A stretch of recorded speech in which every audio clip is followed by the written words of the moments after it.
हमारे इस YouTube channel के सेगमेंट फास्ट न्यूज में आप तमाम का इस्तकबाल है। इस वीडियो में आप देख सकते हैं कम मिनटों में बहुत ज्यादा खबरें। तो आइए शुरू करते हैं वीडियो को और देखते हैं आज की ताजा तरीन खबरें।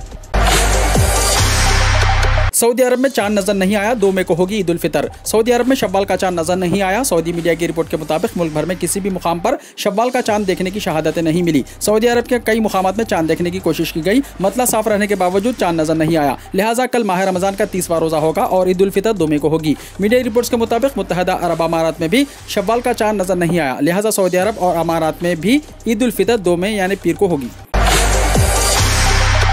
ज़ायदस 2 साल बाद रमज़ान की रौनक बहाल। हैदराबाद के पुराने शहर में ईद की खरीदारी उरूज पर। ईद उल फितर की आमद है। ऐसे में जहां एक तरफ खुशू और खुजू के साथ इबादतों का सिलसिला जारी है, वहीं दूसरी जानिब खरीदारी भी उरूज पर देखी जा रही है। ज़ायदस 2 साल बाद इस तरह की रौनकें दोबारा वापस लौट आई हैं, जिसने ईद की खुशियों को दोबारा कर दिया है। खासतौर पर पुराने शहर के तारीखी चार मीनार, लाल बाजार और उसके आसपास के इलाकों में रात के वक्त भी खरीदारों का हुजूम देखा जा रहा है। ये इलाका रात के वक्त भी दिन का मंजर पेश कर रहा है। ईद जो करीब आ रही है, शहर तक बाजार खुले नजर आ रहे हैं। बुजुर्ग बच्चे तमाम ईद की खुशियों में शामिल होने के लिए कपड़ों के साथ साथ दीगर अशिया खरीद रहे हैं।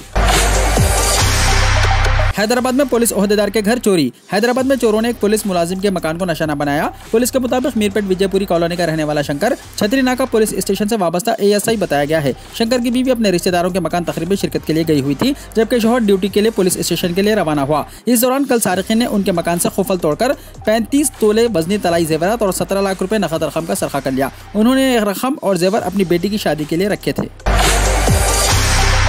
चीफ मिनिस्टर KCR वादों को पूरा करने में नाकामी को छुपाने के लिए मुसलमानों में खौफ की नफ्सियात पैदा कर रहे हैं, शब्बीर अली ने कहा। कांग्रेस ने KCR पर सियासी फायदे के लिए इफ्तार के वक्त झूठ बोलने का इल्जाम लगाया। कांग्रेस के सीनियर लीडर और साबिक वजीर मोहम्मद अली शब्बीर ने चीफ मिनिस्टर के चंद्रशेखर राव की इफ्तार पार्टी के दौरान अखिलती नौजवानों के लिए कर्जों या मुलाजिमतों के बारे में कोई ऐलान न करने पर सख्त मजम्मत की है। उन्होंने कहा है कि जुमे को LB स्टेडियम में चीफ मिनिस्टर KCR ने 12% मुस्लिम रिजर्वेशन के वादे पर अमलावरी, अखिलती नौजवानों को नौकरी और खर्च देने, रिहाइश की सहूलत, अखिलती तलबा के लिए फीस की अदायगी और स्कॉलरशिप की इजराई या पिछले 8 सालों में उनके जरिए किए गए किसी दूसरे इंतखाबी वादे के बारे में कोई बात नहीं की। उन्होंने यह भी नहीं बताया कि अखिलतों से मुताल्लिका कॉर्पोरेशनों में तमाम खाली जायदादों को कैसे पुर किया जाएगा। इफ्तार का वक्त मुसलमानों के लिए एक मुकद्दस लम्हा है, लेकिन चीफ मिनिस्टर ने इसे झूठे दावे करने और अखिलतों में खौफ पैदा करने के लिए इस्तेमाल किया। तेलंगाना में केमिकल फैक्ट्री में लगी आग। केमिकल के ड्रम्स के जोरदार आवाज के साथ फटने से मुकामी आवाम में खौफ व हिरास फैल गया। कंपनी में काम करने वाले मजदूर भी इस वाक़े के बाद जान बचाने के लिए भागने लगे। हैदराबाद के नवाही इलाके पटनचेरू में वाक़े पाशा मेलाराम सनती इलाके में हफ्ते की दोपहर केमिकल फैक्ट्री में बड़े पैमाने पर आग लग गई। केमिकल के ड्रम्स के जोरदार आवाज के साथ फटने से मुकामी आवाम में खौफ व हिरास फैल गया। कसीफ धुएं के साथ इस आग के नतीजे में मुकामी अफराद में खौफ देखा गया। इत्तला मिलते ही फायर ब्रिगेड्स के एहलकारों ने वहां पहुंचकर आग पर काबू पाने की कोशिशें शुरू कर दी। आग लगने की वजह मालूम न हो सकी। तेलंगाना में ट्रैफिक चालानात अदा न करने वालों के खिलाफ जल्द ही खुसूसी मुहिम। हुकूमत की सब्सिडी पेशकश से फायदा उठाते हुए 45 दिनों में कई अफराद ने अपनी गाड़ियों के पेंडिंग चालानात अदा कर दिए हैं। ताहम अभी तक तकरीबन 30% चालानात पेंडिंग है, जिसके पेश नज़र पुलिस अब ऐसी गाड़ियों पर नजर रखे हुए हैं। हम तेलंगाना को थैलेसीमिया से पाक रियासत बनाएंगे। तेलंगाना के वजीर सेहत हरीश राव ने कहा कि थैलेसीमिया के शिकार बच्चों को देखकर तकलीफ होती है। ऐसे बच्चों के लिए मुफ्त इलाज की सहूलत आरोग्यश्री के तहत फराहम की जा रही है। वजीर हरीश राव ने thalassemia and sickle cell society के ज़ेर एहतमाम कमला अस्पताल एंड रिसर्च सेंटर में मुनक़्क़िदा प्रोग्राम से बहैसियत मेहमान खुसूसी खिताब करते हुए तेलंगाना में थैलेसीमिया के मरीजों को बेहतर खिदमत पर सोसाइटी की सताइश की। उन्होंने निशानदही करते हुए कहा कि रियासती हुकूमत पहले ही थैलेसीमिया के मरीजों का उस्मानिया, नीलोफर और गांधी अस्पतालों में इलाज कर रही है। उनके लिए ब्लड बैंक कायम करने की जरूरत है। उन्होंने कहा कि आदिलाबाद और खम्माम जैसे इलाकों में ये बीमारी फैली हुई है। उन्होंने कहा है कि हुकूमत कमला सोसाइटी के साथ मुकम्मल ताउन कर रही है। हरीश राव ने कहा कि रेड क्रॉस सोसाइटी और कमला सोसाइटी जैसी तंजीमों के साथ एक और आला सतही मीटिंग मुनक्किद की जाएगी, ताकि थैलेसीमिया को रोकने के लिए मजीद इक़दाम पर तबादला ख्याल किया जा सके। उन्होंने जोर देते हुए कहा कि थैलेसीमिया की रोकथाम पर तवज्जो देनी चाहिए। हम तेलंगाना को थैलेसीमिया से पाक मुल्क की पहली रियासत बनाने की कोशिश करेंगे, जहाँ कोई थैलेसीमिया केस नहीं होगा। हज 2022 के लिए तेलंगाना को 1822 आज़मीन का कोटा हुआ अलॉट। आंध्र प्रदेश के लिए 1201 की मंजूरी। तरमीमी अलॉटमेंट में आज़मीन की तादाद में इजाफा। हज कमेटी ऑफ इंडिया में हज 2022 के लिए रियासतों को मख्सूस करदा कोटा पर नजरसानी करते हुए मामूली इजाफा किया गया। नजरसानी शुदा अलॉटमेंट के तहत तेलंगाना के लिए 1822 और आंध्र प्रदेश के लिए 1201 आज़मीन का कोटा अलॉट किया गया। टूल गेट के पास लारी ड्राइवर की हलचल। टूल गेट के पास एक लारी ड्राइवर ने हलचल मचा दी। लारी को रोके बगैर आगे निकल गया। टूल गेट का अमला गड़बड़ करते हुए लारी के सामने आ गया। लारी को रुकवाने की कोशिश में सामने के हिस्से पर चढ़ गया, फिर भी लारी ड्राइवर ने लारी को नहीं रोका। टूल गेट का मुलाजिम लारी के सामने लटकने का मंजर सोशल मीडिया में वायरल हो रहा है। ये वाकया पड़ोसी रियासत आंध्र प्रदेश के जिले कन्नौर में वाक़ कृष्णागिरी मंडल के उकमंडू टूल गेट पर पेश आया, जहां राजस्थान की एक लारी पहुंची और टूल टैक्स अदा किए बगैर ड्राइवर ने रवाना होने की कोशिश किया। टूल गेट का मुलाजिम इसको रोकने के लिए लारी के सामने चढ़ गया। ड्राइवर ने 10 किलोमीटर दूर तक मुलाजिम को लटकते हुआ ले गया, जिस पर टूल गेट इंतजामिया ने हाईवे पुलिस को इसकी इत्तला दी। पुलिस फौरी पहुंचकर लारी को रुकवाया और मुलाजिम को नीचे उतारने के साथ साथ ड्राइवर को गिरफ्तार कर लिया। किशनगंज में शदीद तूफान और बारिश से मची तबाही। किशनगंज, पूर्णिया, कटिहार और अररिया जिले में कल रात 11 बजे शदीद गरज चमक और बारिश की वजह से तबाही हुई है। जिले के ठाकरगंज ब्लॉक इलाके में तेज आंधी की वजह से ट्रांसफार्मर का खंभा गिर गया। इसके अलावा जिले के कई इलाकों में अप्रैल के महीने में दूसरी बार मकई, आम और लीची के फसलों को नुकसान पहुंचा।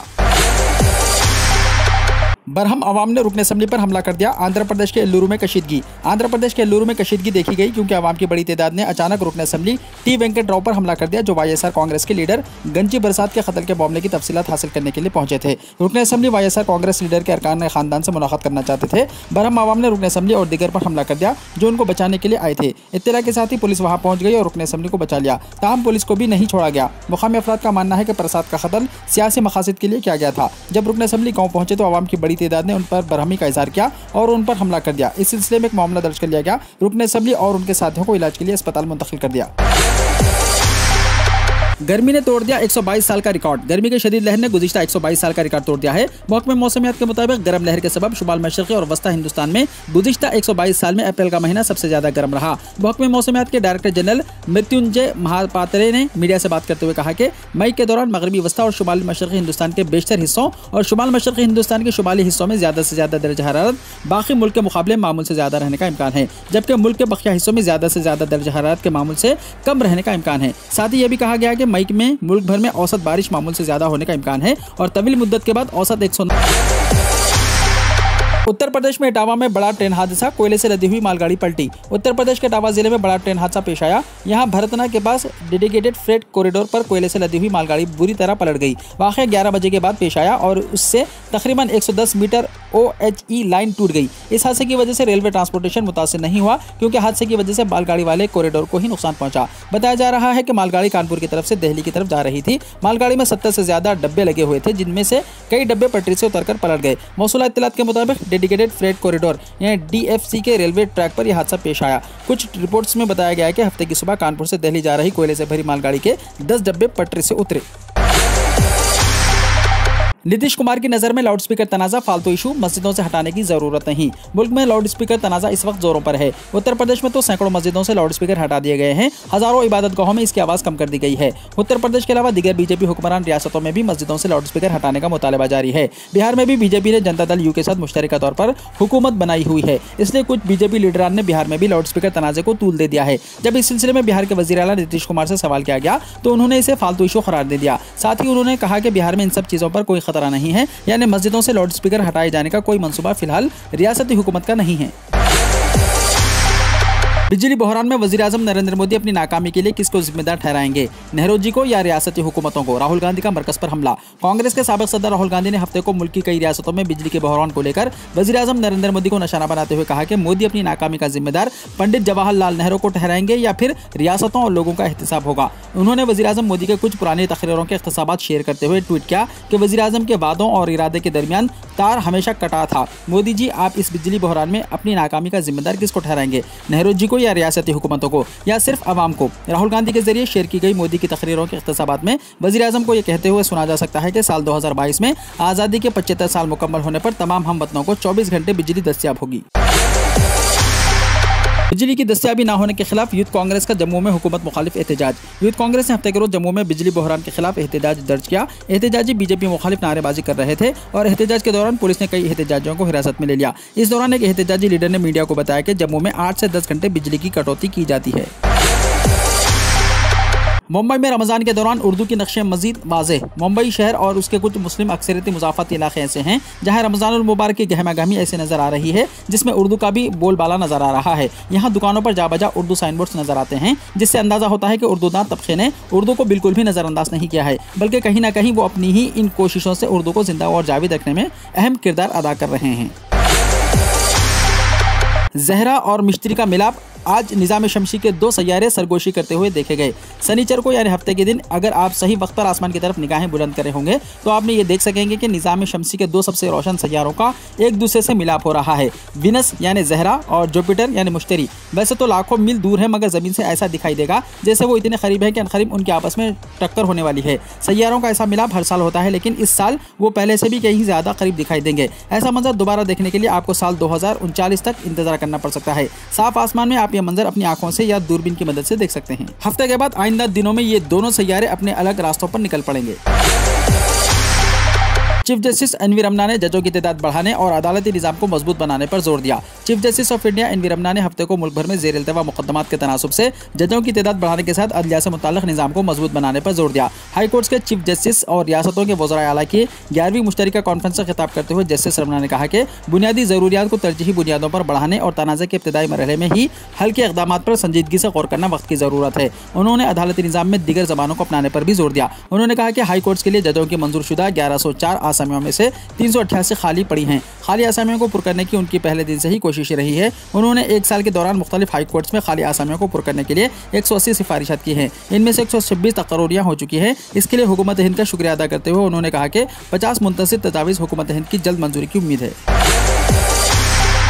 फिर डरा रही है कोविड-19 की रफ्तार। गुज़िश्ता 24 घंटों में मुल्क में 3688 नए मामलात और 50 लोगों की मौत। हिंदुस्तान में कोविड-19 इन्फेक्शन के मामलात में एक बार फिर इजाफा हुआ है। गुज़िश्ता 24 घंटों के दौरान मुल्क में कोरोना वायरस के इन्फेक्शन के 3688 नए केसेस सामने आए हैं, जबकि 2755 अफराद को डिस्चार्ज किया गया है। इस दौरान 50 अफराद की मौत भी हुई है। खादी ने 1 लाख करोड़ रुपए का कारोबार किया। Khadi and village industry commission के खादी ब्रांड ने माली साल 2021-22 में 1 लाख करोड़ रुपए से ज्यादा के रिकॉर्ड का कारोबार के साथ मुल्क की तमाम फास्ट मूविंग कंज्यूमर गुड्स यानी FMCG कंपनियों को पीछे छोड़ दिया है। कमीशन के चेयरमैन विनय कुमार सक्सेना ने हफ्ते को यहां बताया कि खादी ब्रांड ने एक बुलंदी हासिल की है जो मुल्क के तमाम FMCG कंपनियों के लिए एक दूर का हदफ है। सुप्रीम कोर्ट ने दिया ईद का तोहफा। शहरियत का सबूत न होने के बावजूद रिहाई। ईद से पहले ईद, जिंदगी की सबसे बड़ी ईद। जी हां, ऐसा ही कुछ हुआ 63 साला मोहम्मद कमर के साथ, जिनको हिंदुस्तान की सुप्रीम कोर्ट से ईद पर आज़ादी का तोहफा और मुमकिन तौर पर हिंदुस्तानी शहरियत मिली है। सुप्रीम कोर्ट ने यह साबित करने में नाकामी के बावजूद कि उनकी पैदाइश हिंदुस्तान की है, इन्हें आज़ाद करने का हुक्म दिया है, जिसने इस बुजुर्ग को कई दहाइयों से जारी आजमाइश को खत्म कर दिया है, जिसकी वजह से इन्हें 3 साल से ज्यादा अरसे तक हिरासती मरकज में गुजारना पड़ा था।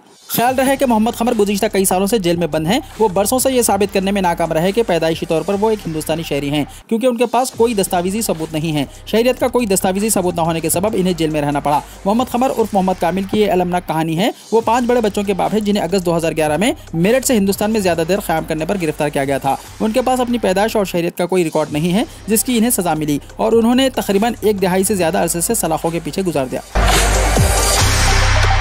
चीन में एक दिन में ओमिक्रॉन के 20,000 से ज्यादा मामले दर्ज। चीन में कोरोना का कहर जारी है और इसने चीन की मुश्किलात में इजाफा कर दिया है। जुमे को चीन में 20,000 से ज्यादा कोरोना के मामले पाए गए हैं। चीन का सबसे बड़ा शहर शिंघाई 3 हफ्तों से ज्यादा अरसे से लॉकडाउन की जद में है और इसके बाद भी सूरत हाल में कोई बेहतरी नहीं है। चीनी हुकूमत के एक सीनियर एहलकार के मुताबिक इस वक्त चीन को ओमिक्रॉन की सुनामी का सामना है। कल यानी जुमे को मुल्क में 20,000 से ज्यादा कोविड-19 के केसेस रिपोर्ट हुए हैं। चीन का सबसे बड़ा शहर शिंघाई 3 हफ्तों से ज्यादा अरसे से लॉकडाउन की जद में है।